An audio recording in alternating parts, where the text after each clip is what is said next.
It happened in Ohio. 86 miles, 3 counties, 2 states, 4 police officers, 1 object. On April 17, 1966, in the dark hours before dawn, a deputy sheriff in Portage County, Ohio, began chasing something across the sky. He drove 105 miles an hour down country roads. He radioed for help. Other officers joined the pursuit. When it was over, the Air Force said they saw Venus. The deputy said he knew what Venus looked like. He also knew what it felt like to stand beneath a 50-foot craft that hummed like an overloaded transformer and radiated heat you could feel through your uniform. His name was Dale Spaur. He was a decorated officer, a Korean War veteran, a man no one had ever called unreliable. After that night, everything he had built was taken from him, not by the object, by the response to it. This is the Portage County Chase. 5 in the morning. April 17, 1966, Deputy Sheriff Dale Spaur and Mounted Deputy Wilbur Neff, known to everyone as Barney, are working the graveyard shift in Portage County. They get a call. An abandoned car has been spotted on Route 224 near Atwater, Ohio. They drive out. The car is sitting on the shoulder. No driver, no passengers. Inside, they find radio equipment. On the side of the vehicle, there's a marking or logo. The words, 7 Steps to Hell. It's not a car that belongs to anyone local. Nobody knows who left it there or why. Spaur calls it in. He and Neff are standing outside the vehicle, looking it over, trying to figure out who this car belongs to. The road is empty. The sky is still dark. The woods along Route 224 are thick. And then something begins to rise from those woods, slowly, behind them. Neither man sees it at first, but they feel it. Heat on their skin, on the backs of their necks, a sound that starts low and builds, a hum, deep, mechanical, like a transformer about to blow. It rose from the trees like nothing Dale Spaur had ever seen, 30 to 50 feet across, metallic, self-luminous, meaning it produced its own light, bright enough to hurt your eyes, a dome on top. Underneath, a cone of focused light pointing straight down. Spaur would later describe it as looking like an ice cream cone tipped on its side. A deep electrical thrumming, like a transformer pushed past its limit. It moved directly over them. Both men could feel the heat radiating off it. Barney Neff dropped to his knees. Spaur stood frozen. The light washed over everything, the abandoned car, the road, the trees. It was about 100 feet up, close enough that they could see the surface. Smooth, no wings, no exhaust, no propulsion system they could identify. It hovered there for what Spaur estimated was several seconds. Then it began to move, east, slowly at first, then faster. Dale Spaur put the cruiser in gear and floored it. The object was ahead of them now, moving east along Route 224 at treetop level. It wasn't racing away, it was pacing them. When Spaur accelerated, it accelerated. When he slowed, it slowed, as if it knew it was being followed, as if it didn't mind. The speedometer climbed, 60, 70. On dark 2-lane rural roads in a 1966 Ford Cruiser with drum brakes and bias, ply tires. Spaur was calling it in the entire time. Continuous radio contact with dispatch. Every mile documented. Every county line crossed. Barney Neff was in the passenger seat watching it through the windshield. He never took his eyes off it. Spaur pushed the cruiser past 100, then 105. The needle was buried. The engine was screaming.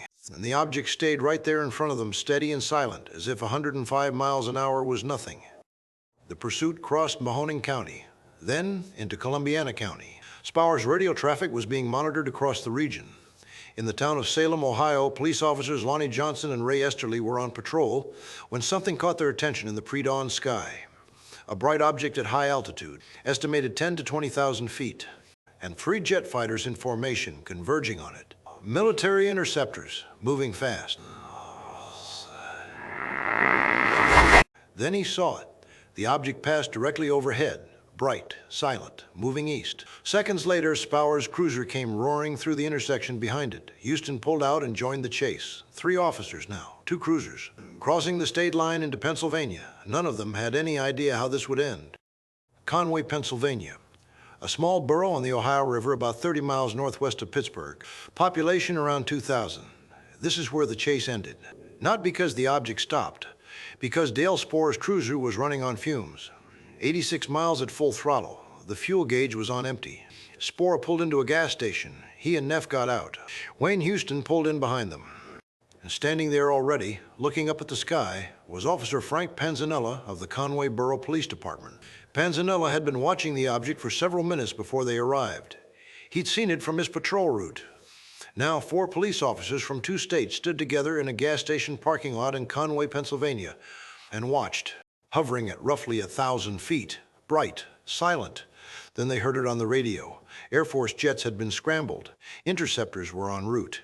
And the object, as if it heard every word of that transmission, tilted upward and shot straight into the sky. In seconds, it was gone. Not over the horizon, up, vertically. The case was assigned to Project Blue Book. Major Hector Quintanilla, the project's final director, handled it personally. His phone call to Dale Spaur lasted 2.5 minutes. It began with 7 words. Tell me about this mirage you saw. That was the investigation. 2.5 minutes. Independent witnesses. Officers in Salem who saw jet interceptors converging on a bright object at altitude. None of it mattered. Blue Book's official conclusion: the officers had been chasing a communications satellite that passed over the area that morning. And when the satellite set below the horizon, they transferred their attention to Venus, which was bright in the eastern sky. Then Venus, for 86 miles, at 105 miles an hour, through 3 counties, into another state.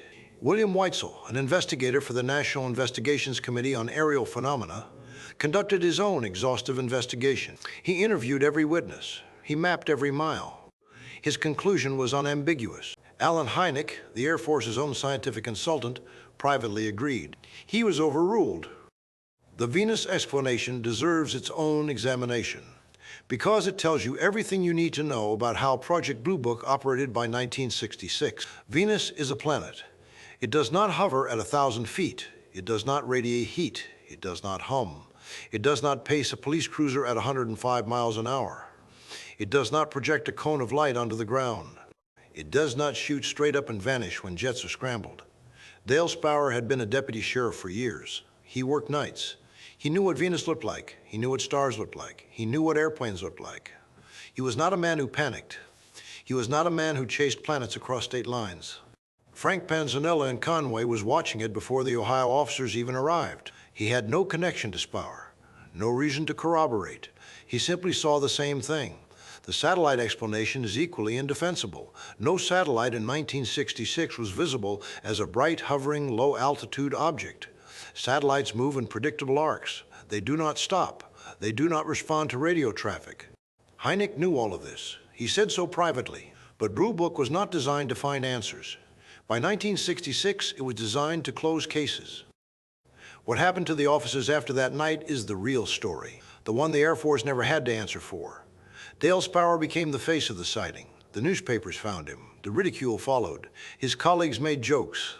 Dispatch would radio him fake UFO calls. His wife, who had not been supported from the beginning, left him.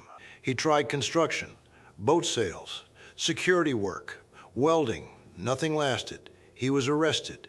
He spent time in jail. He was homeless.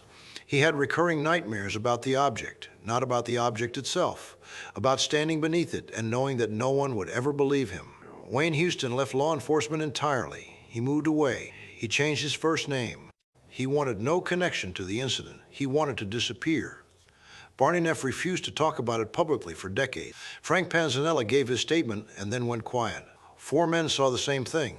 The one who talked about it the most lost everything. The ones who stayed silent kept their lives. That is not how a government should treat the people who serve it. Dale Spaur never changed his story. Not one detail, not one word. Through the divorce, through the job losses, through the arrests and the homelessness and the nightmares. He said what he saw and he kept saying it. In 1977, Steven Spielberg released Close Encounters of the Third Kind. The opening act of that film features a police officer in a rural area chasing a UFO in his cruiser down dark roads at high speed. The scene is directly inspired by the Portage County Chase. Spielberg had studied the case. The film becomes the highest-grossing movie of the year.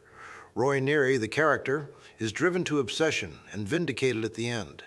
Dale Spaur was driven to obsession and destroyed. Portage County today has the highest rate of UFO sightings in northeastern Ohio, 78.2 reports per 100,000 residents. It also has the most Bigfoot reports in the state. 19 filed with the BFRO. The land remembers what happened there. Or maybe it keeps happening. The United States Air Force died on that case, too. They just didn't know it yet. 3 years later, Project Blue Book was shut down. It has never been reopened. What else lurks in the Buckeye State? Subscribe and find out.